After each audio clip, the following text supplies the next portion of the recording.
Good evening students. हाय। अब आज हम लोग उसी का जो 14 प्रिंसिपल्स कल पढ़ रहे थे प्रिंसिपल ऑफ मैनेजमेंट चैप्टर्स में, तो कल हम लोग ने 7 प्रिंसिपल ऑफ मैनेजमेंट कवर किया था। तो आज हम लोग बाकी के जो आगे के 7 प्रिंसिपल्स है उसको कवर करते हैं। तो कल जो हम लोग ने कवर किया था वो ये सारे प्रिंसिपल थे: division of work, authority and responsibility, discipline, unity of command, unity of direction, subordination of interest और फेयर रेम्यूनरेशन। ये 7 प्रिंसिपल्स कल हम लोग ने किया था कवर। तो आज हम लोग कवर करेंगे 8 प्रिंसिपल। सेंट्रलाइजेशन का मतलब है जो भी हम बातें हमारे मैनेजमेंट में जितने लोग काम करते हैं उन सब का जो बात है एक बड़ी अथॉरिटी तक के पहुंचना, जो मेन अथॉरिटी है उसको हम लोग कहते हैं सेंट्रलाइजेशन। जो हमारे जो मेन बॉस हैं एक, वहाँ तक के पहुंचना।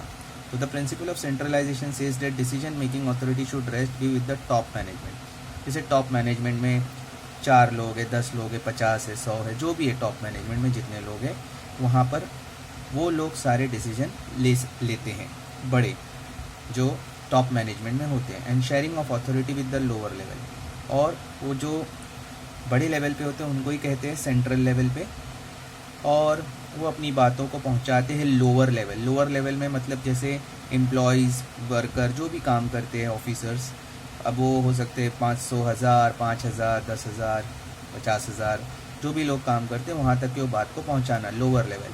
और लोअर लेवल तक बात को पहुँचाने को कहेंगे decentralisation.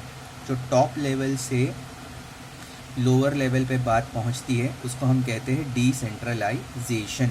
The management has to strike a proper balance between centralization and decentralization, और इन दोनों के बीच में बराबर से बैलेंस मेंटेन होना चाहिए, मतलब बातें बराबर से पहुंचना चाहिए। अगर जो टॉप लेवल के लोग फैसला करेंगे, डिसीजन लेंगे, वो फैसला अगर हमारे लोअर लेवल तक के नहीं पहुंचेगा तो वो बात पूरी नहीं होगी और कंपनी में काम बराबर नहीं होगा। इसलिए ये प्रिंसिपल भी बहुत इम्पॉर्टेंट है कि टॉप लेवल की बात लोअर लेवल तक पहुँचे, और कभी लोअर लेवल को भी अपनी बात पहुँचाना है वो टॉप लेवल तक पहुँचा सके। इस प्रोसेस को कहते हैं सेंट्रलाइजेशन और डिसेंट्रलाइजेशन। मतलब सेंट्रल से जो टॉप लेवल से बात पहुँचाएगा नीचे लेवल तक उसको बोलेंगे डिसेंट्रलाइजेशन। ओके, अब बात करते हैं स्केलर चेन। तो स्केलर चेन का मतलब है एक चेन होती है। जब हम लोग कोई कंपनी में काम करते हैं तो सुपीरियर्स होते हैं जो हमारे टॉप लेवल पे होते हैं मैनेजमेंट में, और लोअर लेवल पे होते हैं। जैसे मैंने ऊपर भी कहा था टॉप लेवल मैनेजमेंट और लोअर लेवल। एक हायरार्की होती है। हायरार्की मतलब एक सबका अपना अपना लेवल होता है। कोई छोटा लेवल, फिर थोड़ा बड़ा, फिर थोड़ा और बड़ा, उससे एक एक लेवल होता है। उस लेवल के हिसाब से लोग काम करते हैं कंपनी में, हाईएस्ट एग्जीक्यूटिव से लोअर रैंक। ओके, तो for the purpose of communication, जैसे हम लोग बोल सकते हैं कि कोई कंपनी में वर्कर है, फिर जो उन वर्कर का भी एक मैनेजर हो सकता है, और वो मैनेजर का एक बड़ा जनरल मैनेजर हो सकता है, हेड ऑफ द डिपार्टमेंट हो सकता है, और डायरेक्टर्स होते हैं। बहुत सारे टॉप अलग अलग लेवल पे लोग होते हैं, छोटे लेवल से बड़े लेवल तक। It service as a chain of communication. एक चेन ऑफ कम्युनिकेशन है। कम्युनिकेशन का मतलब है लोअर लेवल से टॉप लेवल और टॉप लेवल से लोअर लेवल, और उसमें मिडिल लेवल भी होता है। ये तीनों लेवल पे बराबर से बात पहुँचे, एक दूसरे को हम अपनी बात पहुँचाना, ये बहुत ज़रूरी है काम की जगह पे। जैसे ऊपर का पॉइंट भी हमने पढ़ा था, सेंट्रलाइजेशन और decentralization. It serve as a chain of command as well as chain of communication. As per this chain the orders and instruction should pass from superior to subordinate.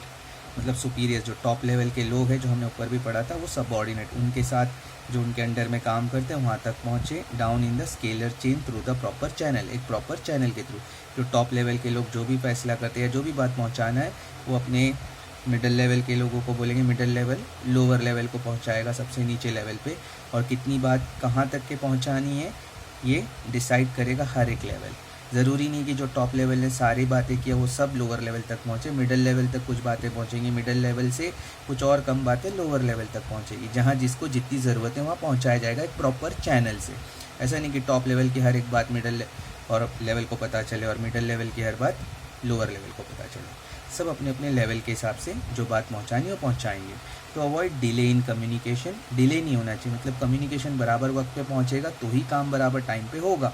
फयल suggest करता है with the help of going Planck bridge F can directly communicate with P provided both of them inform there immediate superior of any action. अभी जैसे हम लोग ये देखते हैं, इसको स्केलर चेन हम कहते हैं इस ट्राइंगल को।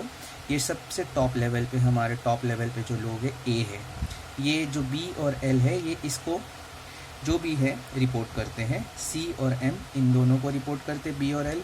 डी एन सी और एन को, सी और एम को, ई ओ ऊपर डी और एन को, और लास्ट में एफ और पी ई और ओ को। अब कभी कभार ऐसा होता है जैसे ये सेल्स मैनेजर है और ये परचेज मैनेजर है, और यहाँ पर कुछ शॉर्टेज हो रही है, चीज़ कम पड़ रही है बेचने के लिए, तो उसको परचेज़ करना है। अब तुम लोग सोचो, अगर ये अपने बॉस को बोलेगा, ये अपने बॉस को यहाँ से यहाँ यहाँ, ये सबसे टॉप लेवल, और फिर यहाँ से वो बात नीचे आएंगी। इतनी छोटी छोटी बातें अगर इतने बड़े लेवल से पहुँच के आएगी तो वो काम इतना लेट होगा, और हो सकता है कि जब ज़रूरत थी वो चीज़ खरीद ही नहीं पाया पी ने, और वो एफ़ बेच नहीं पाया ज़रूरत के वक्त में, और कस्टमर्स नहीं रहे, और वो लॉस हो जाएगा जब ये लेट होगा। तो ऐसे वक्त में क्या हो सकता है, एफ़ पी ये दोनों एक दूसरे से डायरेक्टली कम्युनिकेट कर सकते हैं। अपने एफ़ और पी के जो बॉस है वो कौन है, ई और ओ, ये दोनों को बता देंगे कि हम लोगों को कुछ ज़रूरत है एक दूसरे से, ये चीज़ें परचेज़ करना है, इसको ये बेचना है। इसने ई को बता दिया, इसने ओ को, और ये दोनों कम्युनिकेट करके वो काम को पूरा कर लेंगे। तो ये भी एक बेनिफिट हो सकता है कंपनी को इस तरीके से। तो इसलिए फयोल ने सजेस्ट किया कि ये तो फॉलो होता है चेन, बट अगर कभी ज़रूरत है तो ऐसे भी हम काम कर सकते हैं। अब हम बात करते हैं ऑर्डर की, जो कि 10th पॉइंट है। तो 10th पॉइंट कहता है, Fayol state that there should be order in the organization. Fayol कहता है कि ऑर्गेनाइजेशन में, कंपनी में एक ऑर्डर होना चाहिए, हर चीज़ एक ऑर्डर पे रहे, जैसे हर चीज़ की एक जगह रहे। There should be a place for everything, मतलब हर चीज़ रखने के लिए जगह होना चाहिए, और हर चीज़ अपनी जगह पे होना चाहिए। This principle requires the orderly organization and placement of man, machine and other resources. Misplacement leads to misuse and disorder. अब इसका मतलब क्या है कि हर चीज़ की एक जगह होना चाहिए और हर चीज़ अपनी जगह पे होना चाहिए। फॉर एग्ज़ाम्पल, अभी तुम लोग खुद सोचो, अगर हमारे ही घर में अगर हम कोई चीज़ एक जगह पे रखने के बजाय कहीं और रख देते हैं तो हम लोगों को ढूंढने में कितनी परेशानी होती है। और अगर हर चीज़ अपनी जगह पे रहे और हर चीज़ के लिए एक जगह बराबर रहे तो हम लोगों को बहुत आसानी से वो चीज़ मिल जाती है। वैसे ऑर्गेनाइजेशन में भी कहा गया है कि हर चीज़ का एक ऑर्डर हो, हर चीज़ रखने की एक जगह हो, और हर चीज़ अपनी जगह पर होना चाहिए। इससे टाइम भी वेस्ट नहीं होगा। और इस चीज़ों के साथ साथ यहाँ कहा गया मैन, मतलब अगर इंसानों को भी कहीं काम पे लगाया जाए तो वो इंसान जो उस काम के लायक होना चाहिए। पता चला कि हमने उस इंसान को उस जगह पे रखा है काम पे।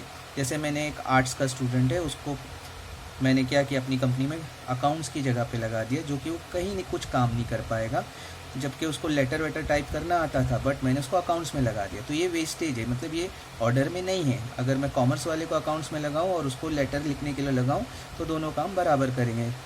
वैसे ही मशीन, जहाँ जैसी ज़रूरत है वैसे ही मशीन रखें, तो उसी को हम कहेंगे ऑर्डर। ठीक है। 11th पॉइंट है इक्विटी। इक्विटी का मतलब है सोशल जस्टिस। हर एम्प्लॉय, जितने भी लोग काम करते हैं कोई भी ऑर्गेनाइजेशन में, तो ये प्रिंसिपल कहता है सबके साथ किसी के भी साथ पार्शलिटी नहीं होना चाहिए।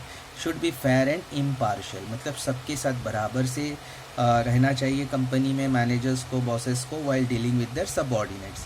All members of organization should be given fair and first treatment. हर ऑर्गेनाइजेशन के हर एक मेंबर को इज्जत देना चाहिए, रिस्पेक्ट देना चाहिए और अच्छा ट्रीटमेंट देना चाहिए, उनके साथ अच्छे से बिहेव करना चाहिए। Depend upon the performance and circumstances, हाँ उनके काम के हिसाब से। अगर बहुत अच्छा काम करते हैं तो उनको ऑब्वियसली प्रमोशंस देना चाहिए, सैलरी बढ़ाना चाहिए। कैसे सिचुएशंस, सर्कमस्टेंसेस का मतलब है कैसे हालात पे वो काम कर रहे हैं, उस हिसाब से जितना अच्छा काम करे उस हिसाब से उनकी सैलरी, उनका प्रमोशन, उनका ट्रांसफ़र, वो सब उसके बेस पे होना चाहिए। ना कि मतलब किसी से रिश्वत लेके, किसी से मतलब कोई जो हमारी बहुत मस्का मार रहा है, हमको आकर हमारी झूठी तारीफ़ कर रहा है तो हम बोले हाँ ठीक है इसको प्रमोशन देंगे, ये अच्छा है। ऐसे नहीं होना चाहिए। सबके साथ ईमानदारी से डील होना चाहिए। जो अच्छा काम करे उसको अच्छी जगह दो, जो अच्छा काम नहीं करे उसको बताओ और उसको समझाओ, ना कि उसको प्रमोशन दो जो अच्छा काम नहीं कर रहा है। तो बेईमानी नहीं होना चाहिए, सबके साथ बराबर से मतलब फेयर ट्रीटमेंट होना चाहिए। There should be no partiality in transfer promotion. जब भी ट्रांसफ़र प्रमोशन हो कोई पार्शियलिटी नहीं होना चाहिए। स्टेबिलिटी ऑफ टेन्योर का मतलब है ये प्रिंसिपल कहता है कि जब हम किसी को काम पे रखें, स्टेबिलिटी का मतलब है कोई इंसान को जब हम काम पे रखते हैं तो उसको ज़्यादा वक्त के लिए रखो, उसको ऐसा नहीं कि टेम्पररी रखो कि भाई ठीक है आप 10 महीने काम करो, 11 महीने काम करो, फिर हम देखेंगे, फिर अगले साल फिर 11 महीने का कॉन्ट्रैक्ट बना लो, फिर अगले साल 11 महीने का। तो हर बार उसको हम जब टेम्पररी 11-11 महीने के कॉन्ट्रैक्ट पर रखेंगे तो उसको हमेशा डर रहेगा कि उसकी जॉब कभी भी निकाल के फेंक देंगे उनको कंपनी से, वो जॉब रहेगी नहीं रहेगी, तो वो दिल से काम भी नहीं करेगा। तो स्टेबिलिटी देना बहुत ज़रूरी है। प्रिंसिपल कहता है कि the period of service in a position should be fix.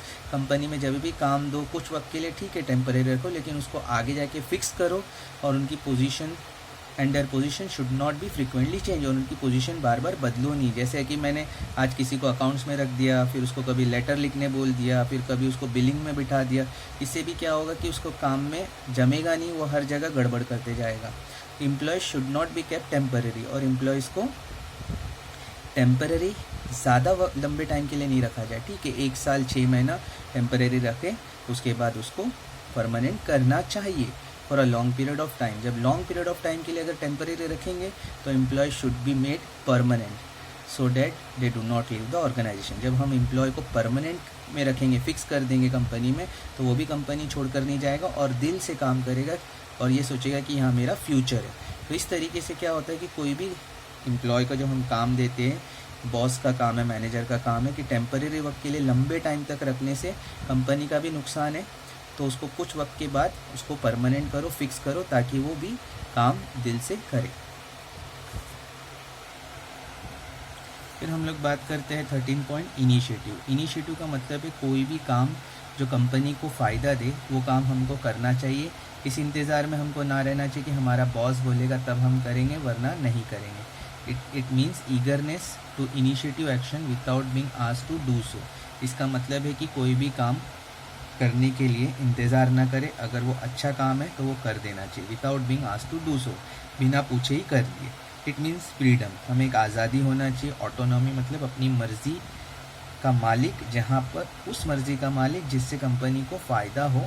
To think out and execute the plan, हम सोचें, अगर हमको लगता है कि हमारे कंपनी के लिए अगर हम ये कर देंगे तो इससे हमारी कंपनी को बेनिफिट होगा, हमारे ऑर्गेनाइजेशन को फ़ायदा होगा, तो इंतज़ार ना करें, वो काम को कर दें। ठीक है, ये एक इनिशिएटिव होना चाहिए। The employee should be motivated and inspired to make good suggestion.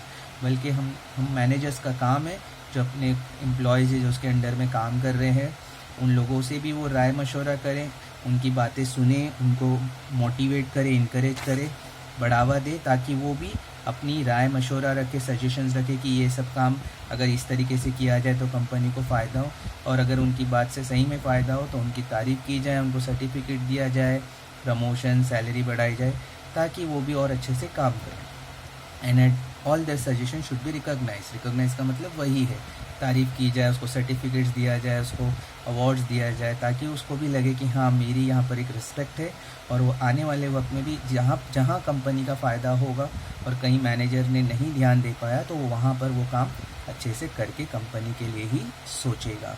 ये इनिशिएटिव होना चाहिए ताकि वो कंपनी के लिए अच्छा काम कर सके हर एक एम्प्लॉय। स्पिरिट डी कॉर्प्स का मतलब है team spirit. It means team spirit और यूनिटी एंड हार्मनी। इसका मतलब है टीम स्पिरिट, पूरी टीम मिल के काम करना चाहिए। कोई भी कंपनी में जितने भी लोग हैं, सारे बॉसेस, जो भी एम्प्लॉयज़ हैं, वो सब मिल के काम करें, हार्मनी में शांति से काम करें, ग्रुप में मिल के काम करें। जब टीम स्पिरिट होगी, एवरीवन फील्स फ्री, हर किसी को अच्छा लगेगा और हर कोई आगे आएगा और अपने अच्छे सजेशंस देगा। There is an atmosphere of faith. जब सब टीम में काम करेंगे तो एक दूसरे पे भरोसा होगा, ट्रस्ट होगा, अंडरस्टैंडिंग होगी, एक दूसरे की समझ होगी। Team spirit creates a sense of belonging. जब टीम स्पिरिट होती है तो सब लोग मिल के काम करते, कहीं कोई कमज़ोर भी पड़ गया तो उसको सपोर्ट करके एक दूसरे को हम आगे बढ़ाते हैं। इससे लॉयल्टी आएंगी, एक दूसरे के लिए वफादारी, डेडिकेशन, काम दिल लगा के करेंगे कंपनी में सब मिल के, और एक कमिटमेंट आएगा, एक अंदर से एक भरोसा आएगा, एक कमिटमेंट आएगा जो भी लोग काम कर रहे हैं, और वो और अच्छे से काम करने की कोशिश करेंगे अपने कमिटमेंट के साथ। सुना होगा ना कि एक बार जो कमिटमेंट कर दी तो मैं किसी की नहीं सुनता, मतलब कमिटमेंट कर देना, एक अंदर से अपने आप में वादा करना कि मैं अपनी कंपनी के लिए बहुत अच्छा काम करूँगा। तो इस तरीके से ये सारे 14 प्रिंसिपल्स हैं। कोई डाउट है तो मुझे बताओ, व्हाट्सअप करो, कॉल करो. Okay, that's all for the day.